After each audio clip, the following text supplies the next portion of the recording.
Jake Collins turned off his alarm clock and rubbed his tired eyes.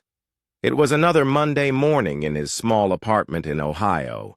He worked as a construction worker, building houses and fixing roads. His life was simple and normal. He got up, went to work, came home, watched TV, and went to sleep.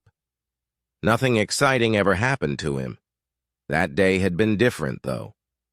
While working on a new office building, Jake heard screaming from inside. A gas pipe had broken and part of the building was falling down. 3 children were trapped inside.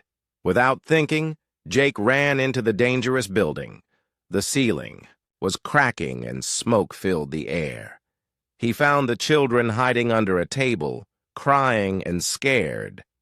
Jake picked up 2 children and told the third to hold on to his shirt. He carried them through the falling pieces of concrete and metal. His hard hat saved his life twice when chunks of the ceiling hit him. He got all 3 children out safely just before the whole section collapsed. The newspaper wrote a story about him, calling him a hero.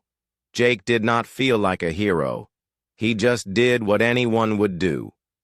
Now he was home, eating a simple dinner of soup and bread. His back hurt from the day's work, and his arms had cuts from the rescue. He took a hot shower and put on his old pajamas. Jake lived alone and had no family nearby. His parents had died in a car crash 2 years ago. He had a few friends at work, but no girlfriend. Most nights he felt lonely. Jake brushed his teeth and got into his small bed. The apartment was quiet except for the sound of cars driving by outside. He thought about the children he had saved. They had hugged him and thanked him before going home with their parents. That made him feel good inside. Maybe tomorrow would bring something new and better. He closed his eyes and fell asleep quickly. He was very tired from the long day. Jake woke up feeling strange. The bed felt different under his body. It was too soft and too big. His apartment bed was old and hard, but this felt like lying on clouds. The air smelled different, too. Instead of the city smell of cars and factories, the air was clean and sweet like flowers. He opened his eyes and sat up fast. This was not his bedroom. The walls were made of something that looked like crystal or glass, but they glowed with soft blue light. The ceiling was very high, much higher than any building he had worked on. Strange symbols moved across the walls. Like living writing, Jake was wearing different clothes, too. Instead of his old pajamas, he had on a white robe made of soft material he had never felt before. The robe fit him perfectly, even though he had never seen it before. He stood up and walked to what looked like a window. Outside, he saw something that made his mouth fall open. He was in space. Real space with stars and planets. Below him was a world covered in purple and green clouds. 3 moons hung in the dark sky like giant pearls. This has to be a dream, Jake said to himself. He pinched his arm hard, but nothing changed. The space view was still there. Suddenly, a door opened in the crystal wall. Jake had not seen any door there before. A tall figure walked into the room. It looked like a person, but different. The being was much taller than Jake, maybe 8 feet tall. Its skin was pale blue like winter sky, and bright markings covered its arms and face. The markings pulsed with soft light like a heartbeat. The being wore clothes that seemed to be made of liquid metal that flowed and moved. Its hair was long and white, and its eyes were large and silver. Jake could tell it was female, but unlike any woman he had ever seen. She spoke, but the words sounded like music and wind. Jake could not understand anything she said. The tall woman seemed to notice this. She touched something on her wrist that looked like a bracelet made of light. Can you understand me now? She asked. Her voice was deep and beautiful. Somehow, Jake could understand every word, even though she was clearly not speaking English.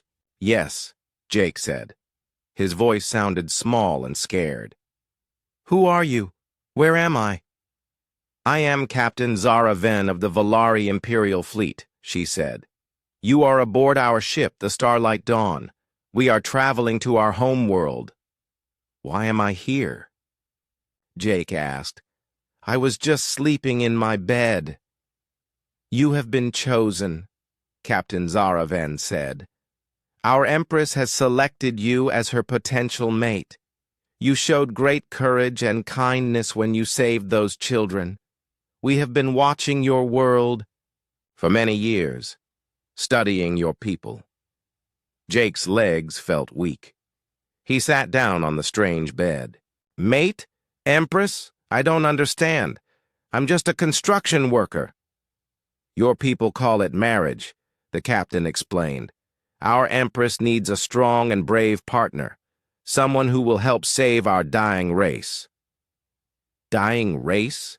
Jake asked. Captain. Zara Ven's silver eyes became sad. Our men can no longer have children. A sickness has spread through our people. Our scientists believe that humans might be able to help us.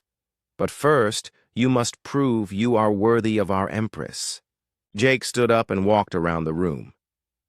Everything felt real. The smooth floor was cool under his feet. The air had a taste like mountain water. If this was a dream, it was the most real dream he had ever had. What if I say no? He asked. Then, we will return you to your world with no memory of this meeting, the captain said. But Jake Collins, if you stay, you could help save billions of lives. You could also see wonders that no human has ever seen. Jake looked out the window again at the alien world below. All his life he had been ordinary. He worked, came home, and slept. Nothing exciting ever happened. Now he was being offered an adventure beyond his wildest dreams. How long do I have to decide? He asked. We will reach our home world in 3 of your days, Captain Zara Ven said.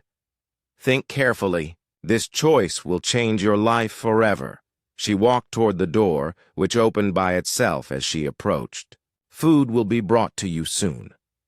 Rest and think about what you want to do. Jake was alone again in the crystal room. He looked at his hands and pinched himself once more.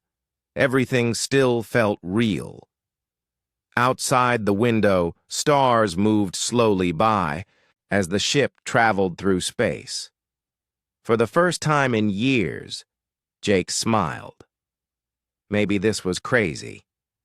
Maybe this was impossible. But it was also the most interesting thing that had ever happened to him. He had always wondered if there was life among the stars. Now he knew the answer. He walked back to the window and pressed his hand against the crystal. Somewhere out there was an alien empress who wanted to marry him. Somewhere out there was a whole civilization that needed his help. Jake Collins, the ordinary construction worker from Ohio, was about to become something extraordinary. 3 days passed quickly on the alien ship. Jake spent his time looking out the window and learning about the Valari people from Captain Zara Ven.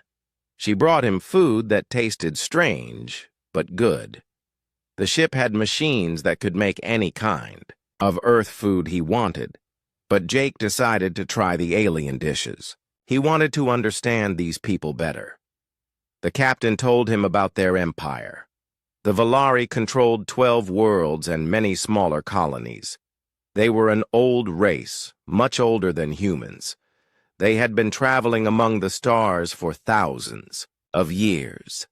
But now they were dying out because their men could not have children anymore. The sickness started 50 years ago, Captain Zara Ven explained while they ate breakfast together. At first, only a few men were affected. Our doctors thought they could find a cure quickly, but the sickness spread. Now almost all Valari men cannot father children. Jake felt sorry for them. That must be very scary for your people. Yes, the captain said. Empress Lyra Keth has tried everything. Our best scientists have worked day and night. Nothing has helped. That is why she started studying other races. Humans are the most similar to us that we have found. On the third day, Jake saw their destination. The world was beautiful beyond anything he could imagine.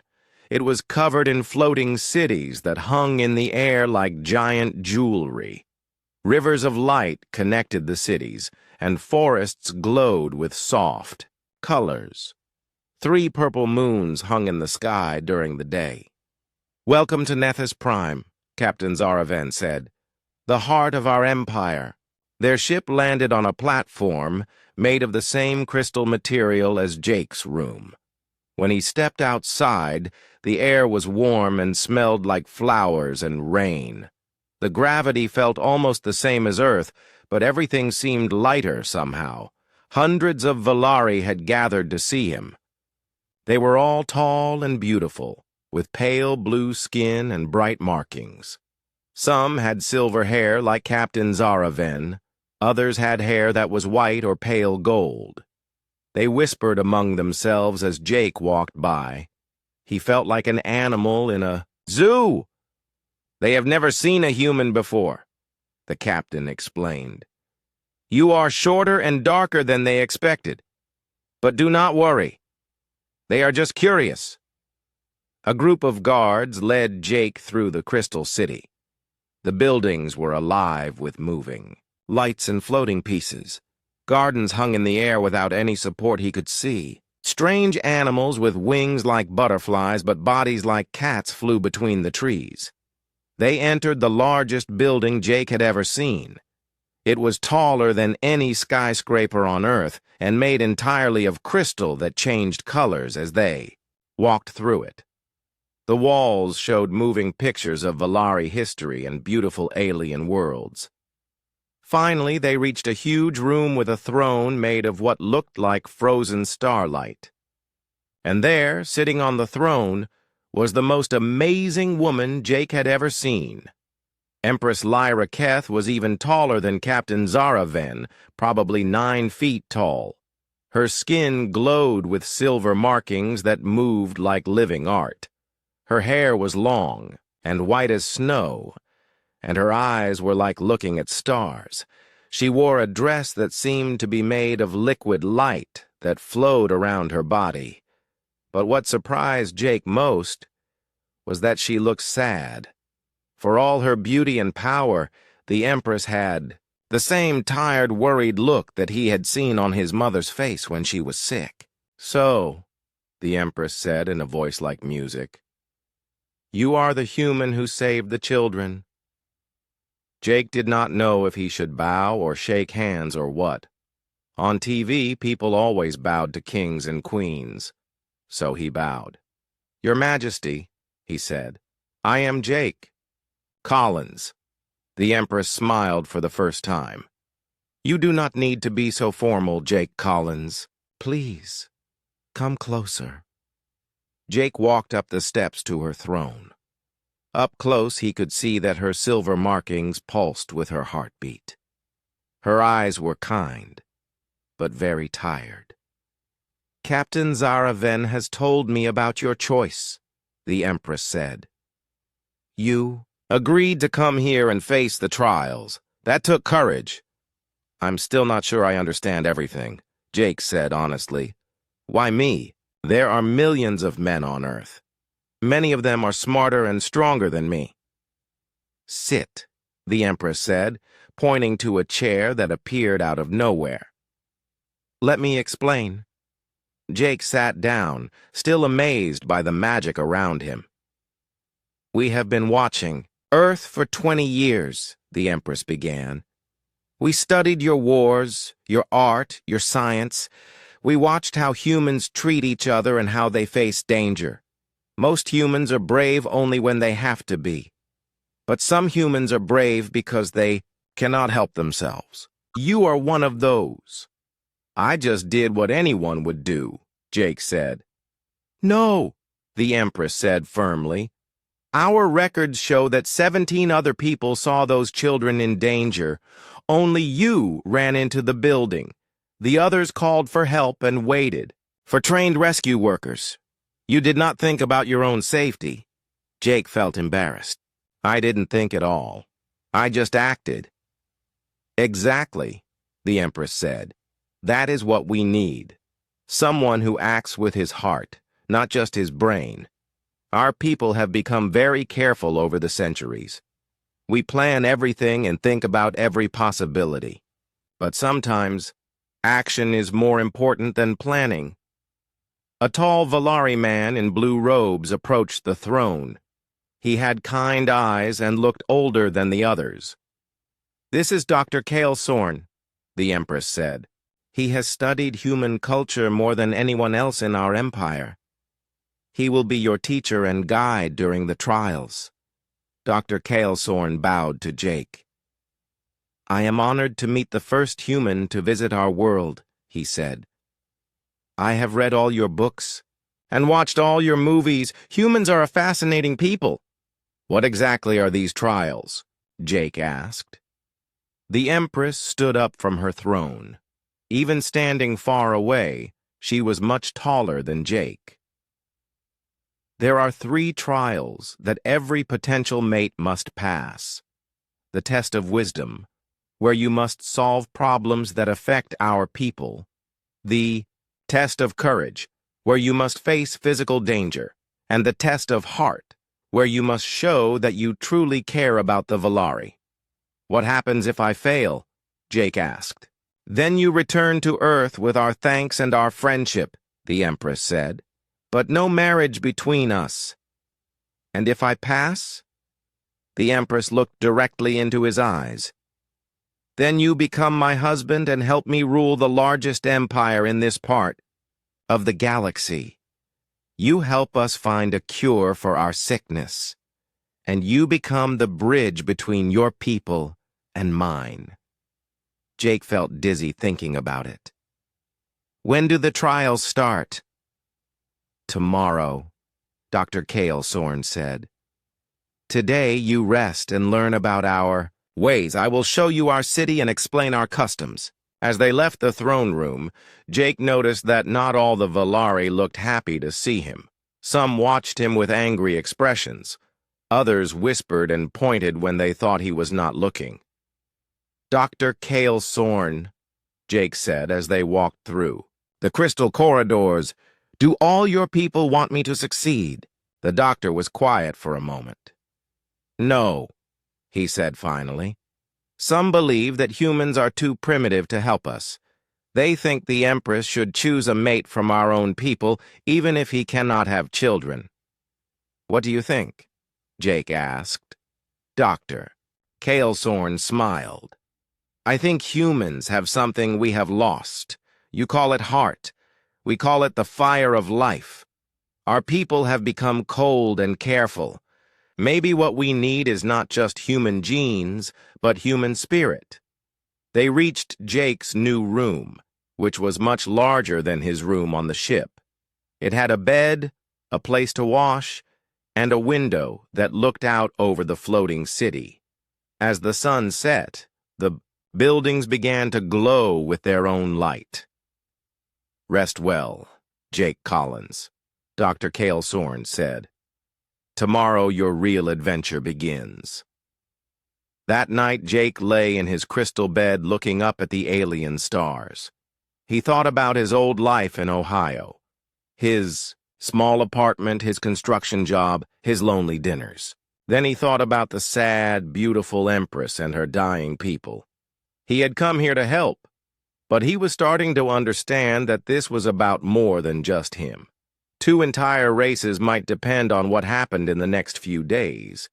It was the biggest responsibility anyone had ever given him. But for the first time in his life, Jake felt like he was exactly where he was supposed to be. Jake woke up early the next morning. He had barely slept, thinking about the trials ahead. Dr. Cale Sorn arrived with breakfast and clothes for the day. The clothes were made of the same flowing material the Valari wore, but designed to fit Jake's smaller human body. "Today you face the test of wisdom," Dr. Cale Sorn explained while Jake ate. "Two of our colonies have been fighting over mining rights for 6 months. Our best diplomats have failed to solve the problem. You must find a solution that both sides will accept." Jake almost choked on his food. "I've never been a diplomat. I don't know anything about alien politics." "That might be exactly what we need," the doctor said with a smile.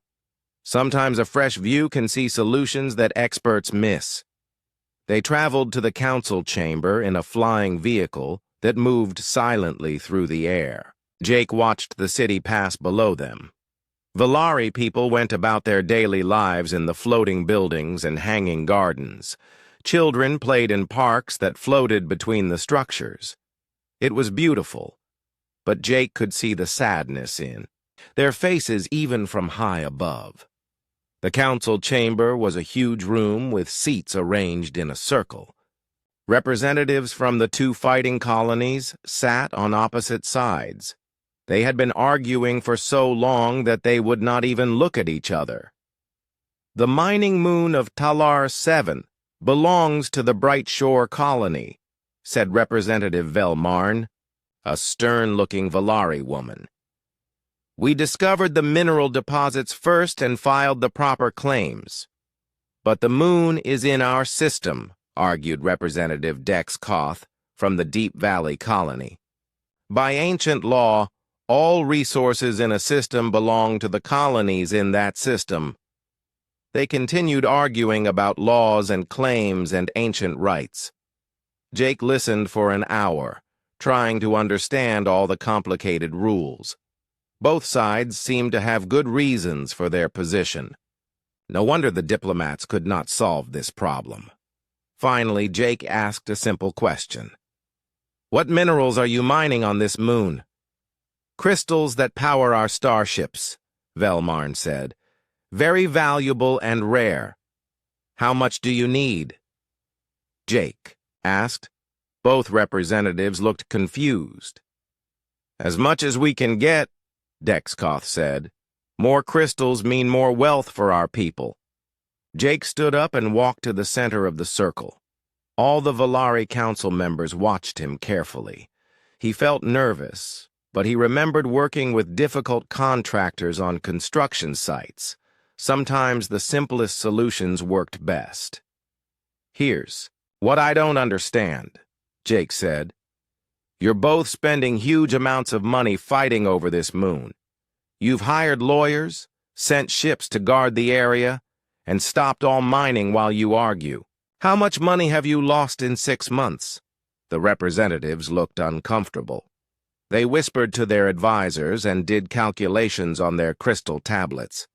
"About 40 million credits," Velmarn admitted. "Same for us," said Dexkoth. "So, you've both lost 80 million credits total," Jake said. "What would it cost to build a second mining operation on the moon?" More whispering and calculating. "About 30 million credits," Velmarn said slowly. Jake smiled. "So here's my solution. Split the moon in half. Each colony gets one side. The profits from the mining pay for building the second operation. In 2 years, you'll both be making money instead of losing it." The room was silent for a long moment. The representatives stared at Jake like he had just suggested something impossible. "But who controls the moon?" Dexkoth asked. "You both do," Jake said. "Make a joint government just for that moon. Share the costs, share the profits, share the decisions." That's actually not a terrible idea," Velmarn said slowly. "We could establish a mining council with equal representation. The transport costs would be lower if we coordinated our shipping schedules," Dexkoth added, getting excited. "And we could share the cost of security ships." Within an hour, the two sides were working together to plan their shared mining operation. They seemed to have forgotten they had been enemies just that morning. "Test of wisdom passed," announced the council leader. The Volari in the chamber applauded politely, but Jake could see surprise in their expressions. They had not expected the simple human to succeed. 2 days later, Jake faced the test of courage. Dr. Kyle Sorn took him to a shuttle that would carry him to Salar 9, a small moon covered in dark forests and jagged mountains. "The shadow hounds live in the caves on this moon," Dr. Kyle Sorn explained. "They are fast, smart, and very dangerous. Many of our greatest warriors have been killed by them. You must survive on the moon for 24 hours. "What weapons do I get?" Jake asked. "Only this," the doctor said, handing him a simple knife. "And whatever you can find or make on the moon." The shuttle dropped Jake off in a clearing surrounded by black trees with silver leaves. The moment the shuttle left, Jake felt completely alone. The moon had breathable air, but it was thin and cold. Strange howls echoed from the forests around him. Jake had been camping and hunting with his father when he was young. He knew how to survive in the woods, but this was different. These woods were alien, and the things hunting him were not normal animals. He found a stream and followed it uphill, looking for high ground and shelter. Along the way, he gathered useful things: stones for throwing, strong sticks, and vines that could be used as rope. He had learned on construction sites that the right tools could solve almost any problem. As the sun set, Jake found a cave in the side of a cliff. He checked carefully to make sure nothing was already living in it. Then he built a fire near the entrance and prepared to wait out the night. The first shadow hound appeared just after dark. It was the size of a large dog, but it moved like liquid, darkness. Its eyes glowed red, and it had too many teeth. Jake could see its intelligence when it looked at him. This was not just a wild animal, it was thinking and planning. More shadow hounds gathered in the trees around his cave. They howled to each other, coordinating their attack. Jake counted at least 6 of them.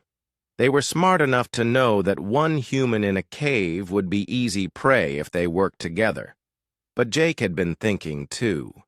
He had noticed that the shadow hounds avoided his fire. He also saw that they moved very quietly, which meant they were probably ambush hunters, not built for long chases. Jake gathered all his firewood and built a line of small fires across the narrow valley below his cave. Then he used his vines to create trip lines between the trees. When the shadow hounds charged up the hill toward his cave, they would have to run through his obstacles. The attack came just before midnight. The shadow hounds tried to move silently through the trees, but Jake's trip lines made them stumble and fall. When they tried to go around his fires, he threw rocks to drive them back toward the flames. One shadow hound made it through the defenses. It leaped toward Jake's cave with its claws extended. Jake was ready. He had tied his knife to a long stick, making a spear. When the creature jumped, Jake thrust the spear forward. The shadow hound twisted in the air to avoid the blade, but fell short of the cave entrance and tumbled down the hill. The pack regrouped and tried 2 more attacks, but Jake's defenses held. By dawn, the shadow hounds had given up and disappeared into the deep forest. Jake had survived the night, but when the shuttle came to pick him up, there was an emergency. The pilot's radio crackled with a distress call. A Volari exploration team was trapped in a cave system deeper in the moon. Shadow hounds had them surrounded and their weapons were running out of power.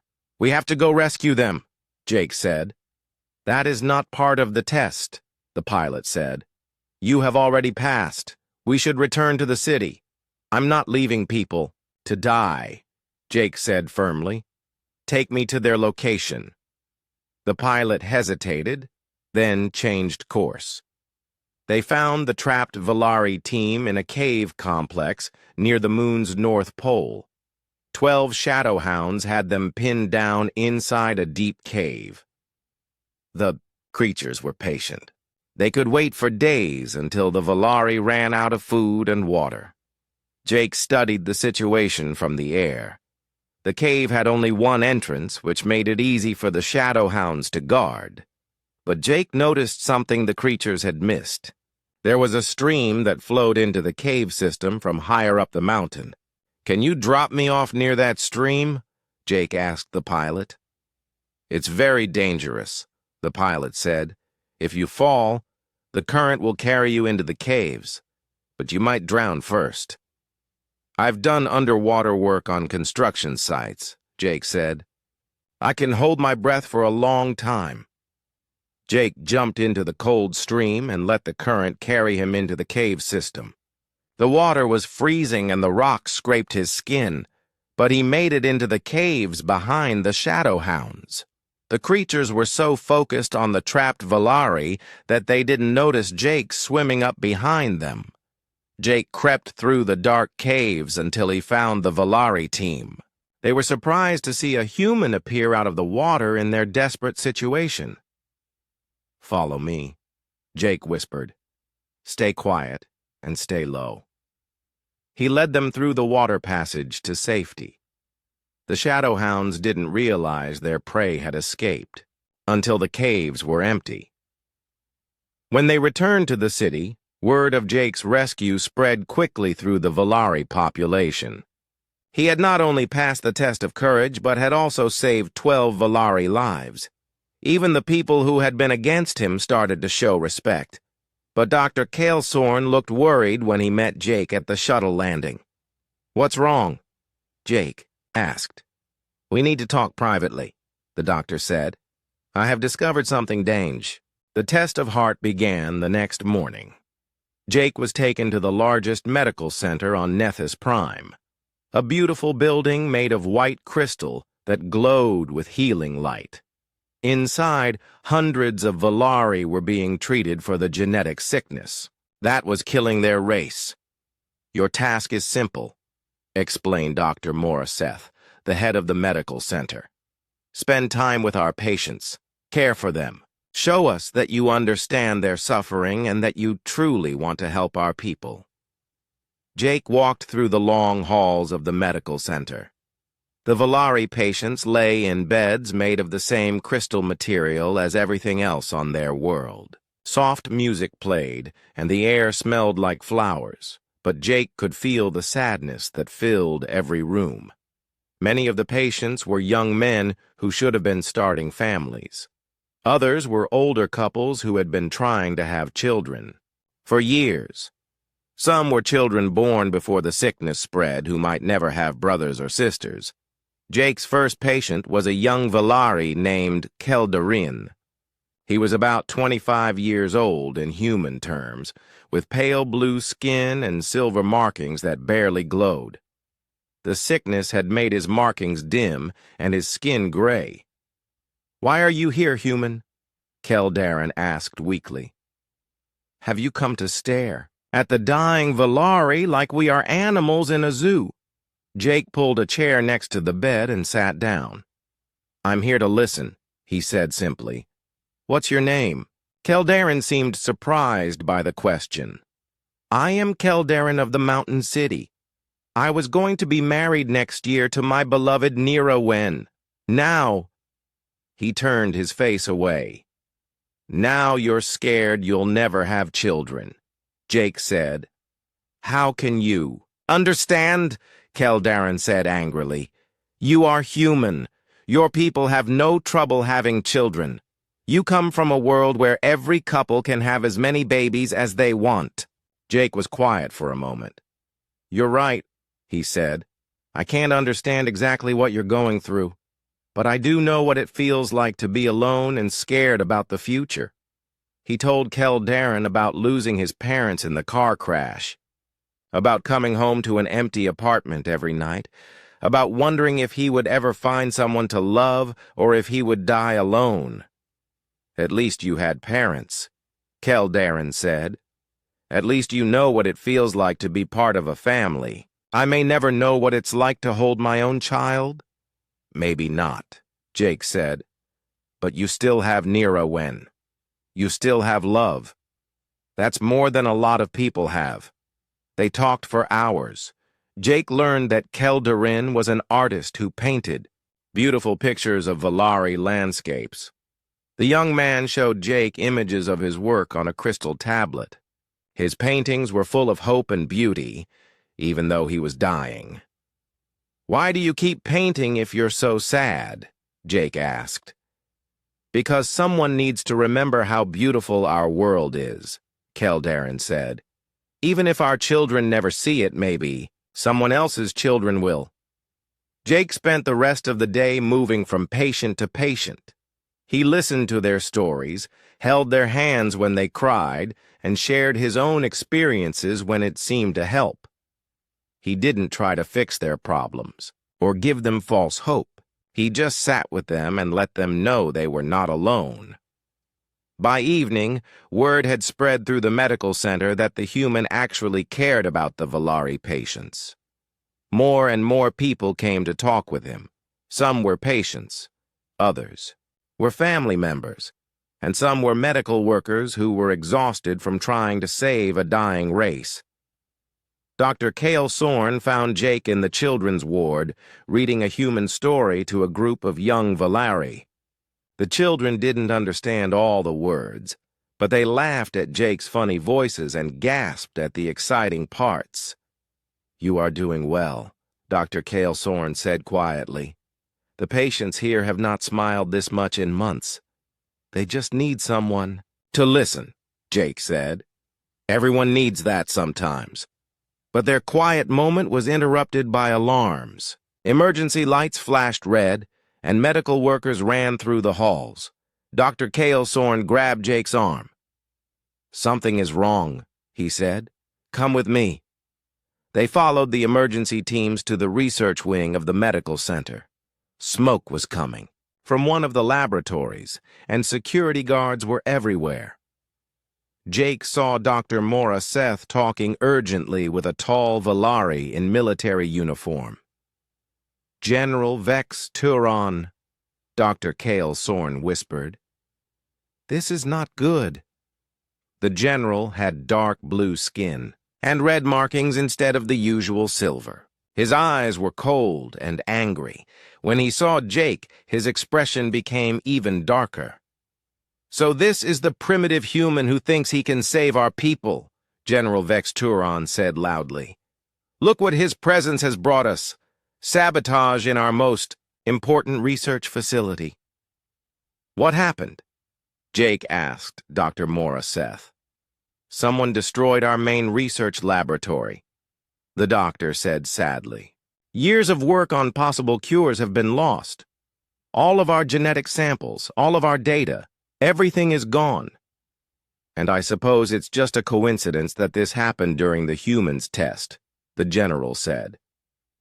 "Perhaps he is not here to help us, but to make sure we never find a cure." "That's crazy," Jake said. "Why would I want to hurt your people?" "To keep us weak," the general replied. "Humans are a young and violent race.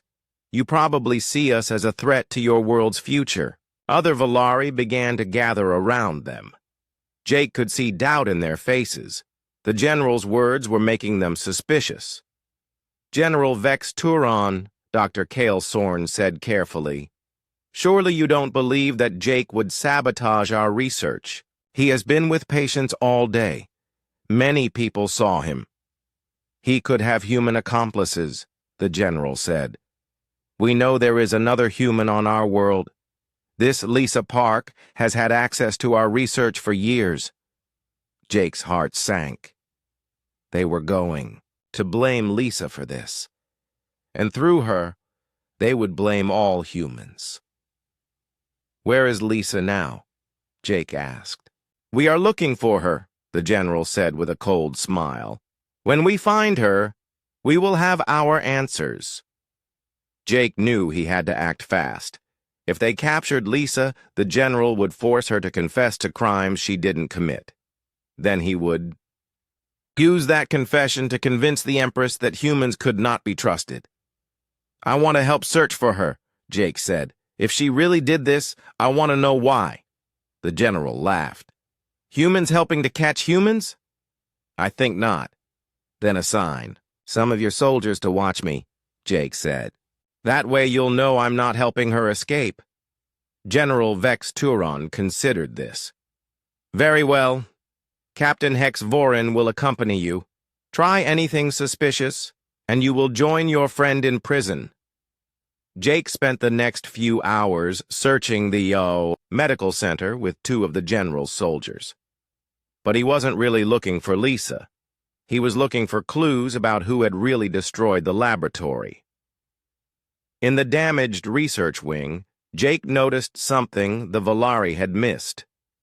The explosion had come from inside the laboratory, but the door showed signs of being forced open from the outside. Someone had broken in, planted explosives, and left. Jake also found something else, a small piece of red fabric caught on a broken piece of equipment. The fabric had the same unusual texture as General Vex Turon's military uniform. What is that? Captain Hex Vorin asked when he saw Jake pick up the fabric. Just some debris from the explosion, Jake said, hiding the fabric in his pocket. That night, Jake met secretly with Dr. Kalesorn in his hidden laboratory.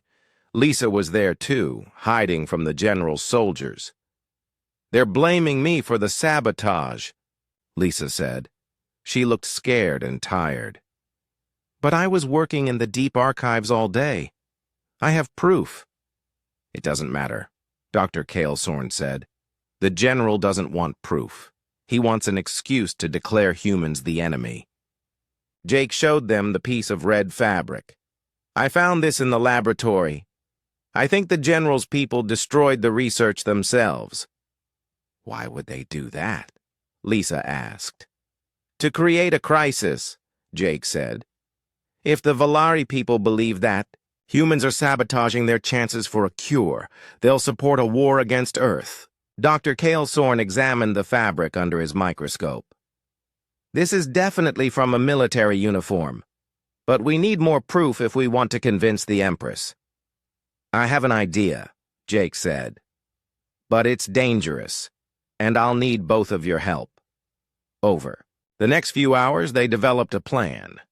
It was risky, but it was their only chance to expose the general's conspiracy before he could frame Lisa for the sabotage.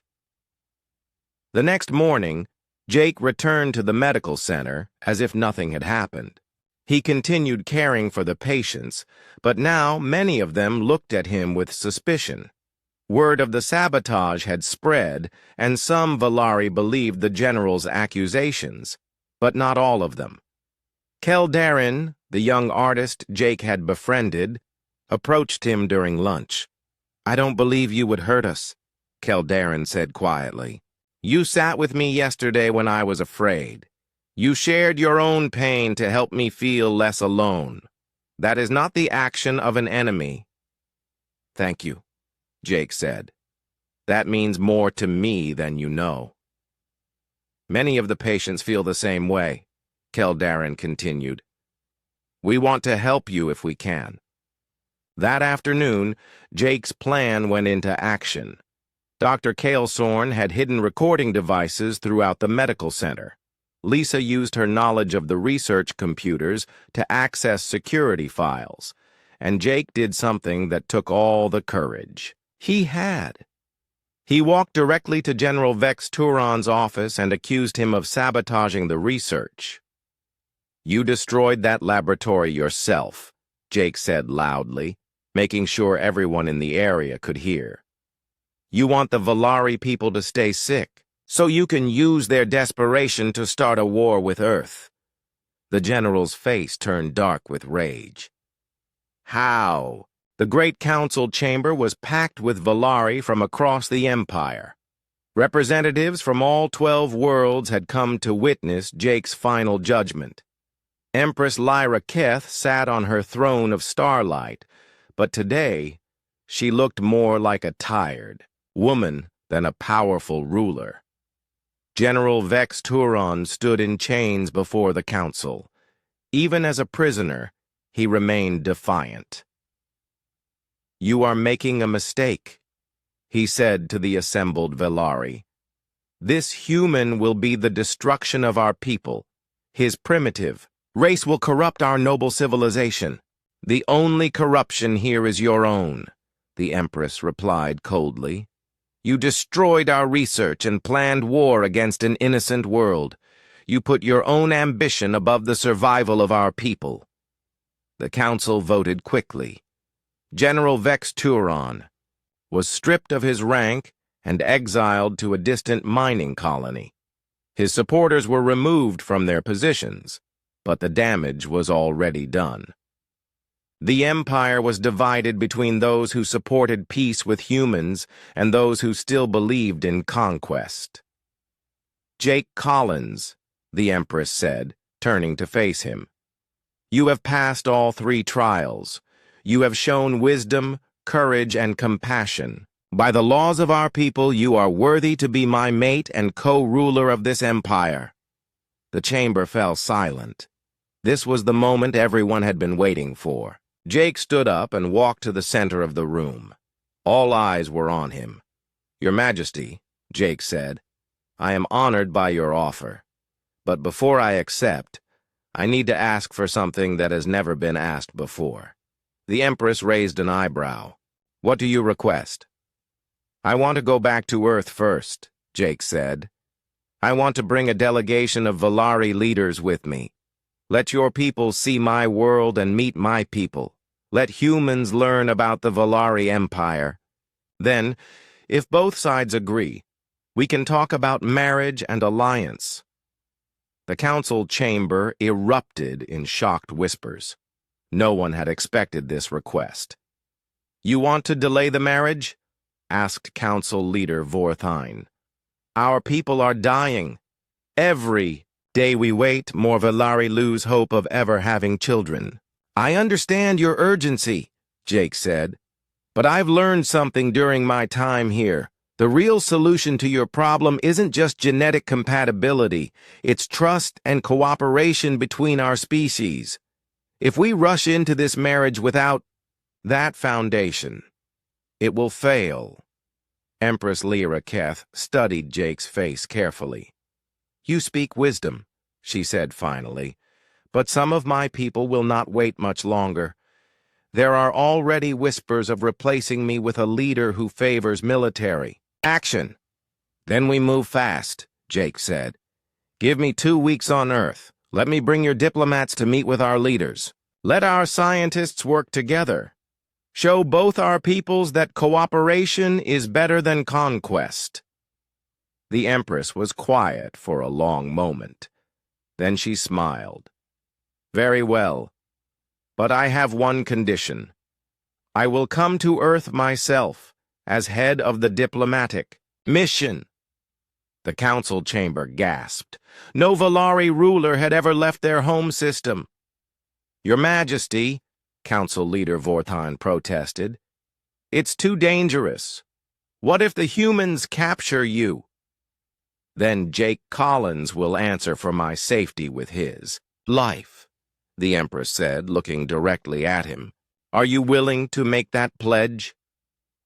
Jake felt the weight of responsibility settle on his shoulders.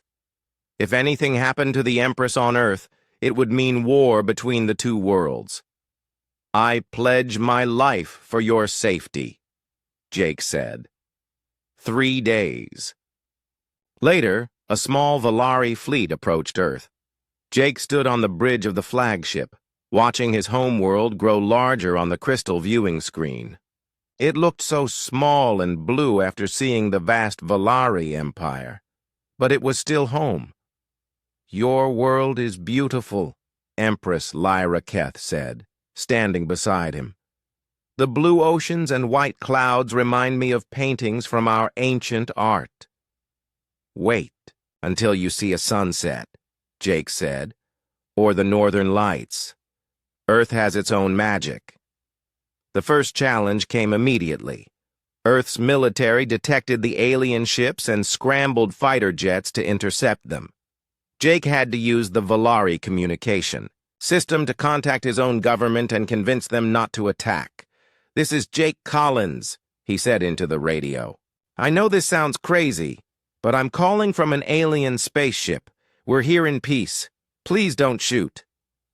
It took 6 hours of tense negotiations before Earth's leaders agreed to let the Valari ships land. They chose a site in Nevada, far from populated areas, just in case something went wrong. When the Empress stepped off her ship onto Earth soil, she was surrounded by soldiers, scientists, and news reporters. She looked impossibly tall and beautiful next to the humans, like a goddess visiting from another world. "People of Earth," she said, her words broadcast around the world. "I am Empress Lyra Keth of the Valari Empire. We come seeking friendship and cooperation. One of your people, Jake Collins, has shown us that humans and Valari can work together to solve problems that neither race can solve alone."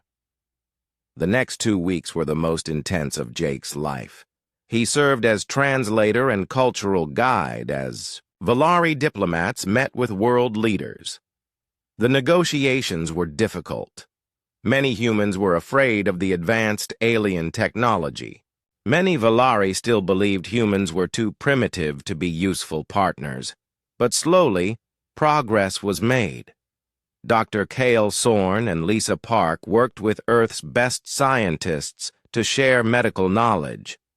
Valari technology could cure many Earth diseases, while human genetic diversity offered hope for solving the Valari fertility crisis. The breakthrough came when Jake suggested something that surprised everyone. "Instead of the Empress marrying one human," he said during a meeting with world leaders, "what if we created a larger exchange program? Valari scientists could work on Earth, and human researchers could go to Valari worlds. We could have cultural exchanges, shared colonies, joint exploration missions." "You're talking about a complete integration of our civilizations," said Dr. Elizabeth Stone, Earth's lead negotiator. "That's much more complex than a simple marriage alliance. But it's also much stronger," Jake said. "If our people truly become partners, we can face any challenge together." Empress Lyra Keth was intrigued by the idea. "A union of worlds rather than just a union of two people?" she mused. "It's ambitious, but it might be exactly what both our species need." The signing ceremony took place at the United Nations building in New York. Representatives from every Earth nation and every Valari world attended. The treaty established the Earth-Valari Alliance, with shared research, cultural exchange, and mutual defense. But the most important moment came when Jake and Empress Lyra Keth signed their personal marriage contract. It was broadcast live to both worlds, watched by billions of humans and Valari. "This marriage represents more than the union of two individuals," the Empress said during the ceremony. "It represents the hope that different species can learn from each other, help each other, and build a better future together." Jake, wearing a simple Earth suit next to the Empress in her flowing crystal dress, spoke to both worlds.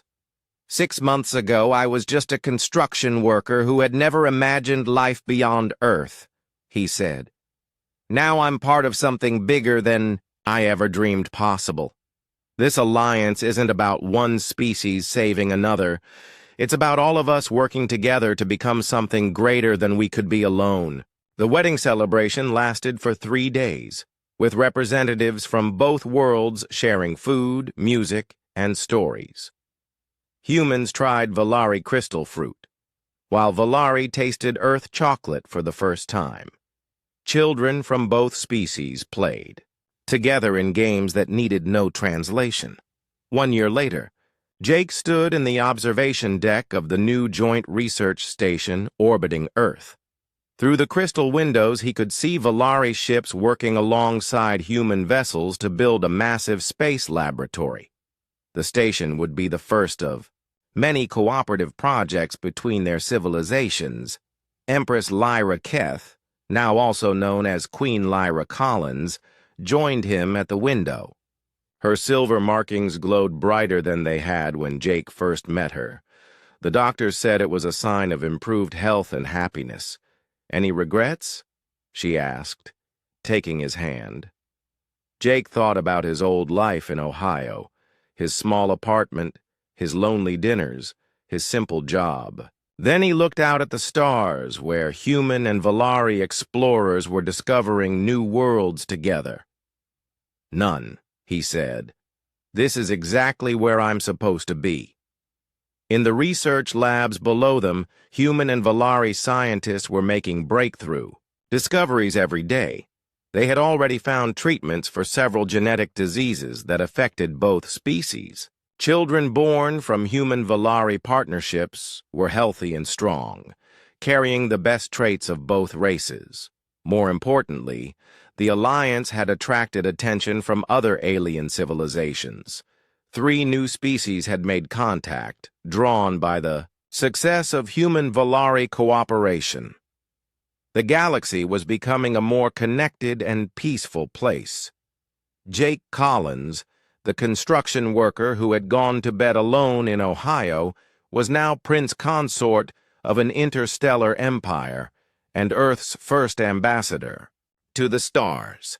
He had helped prevent a war, saved a dying civilization, and opened the door to humanity's future among the stars. But the thing that made him happiest wasn't the titles or the technology or even the amazing adventure. It was the simple fact that he was no longer alone. He had found his place in the universe, and it was bigger and more wonderful than he had ever imagined possible. As he watched the sunset through the station's crystal dome, Jake smiled. Tomorrow would bring new challenges and new discoveries. The universe was vast and full of wonders yet to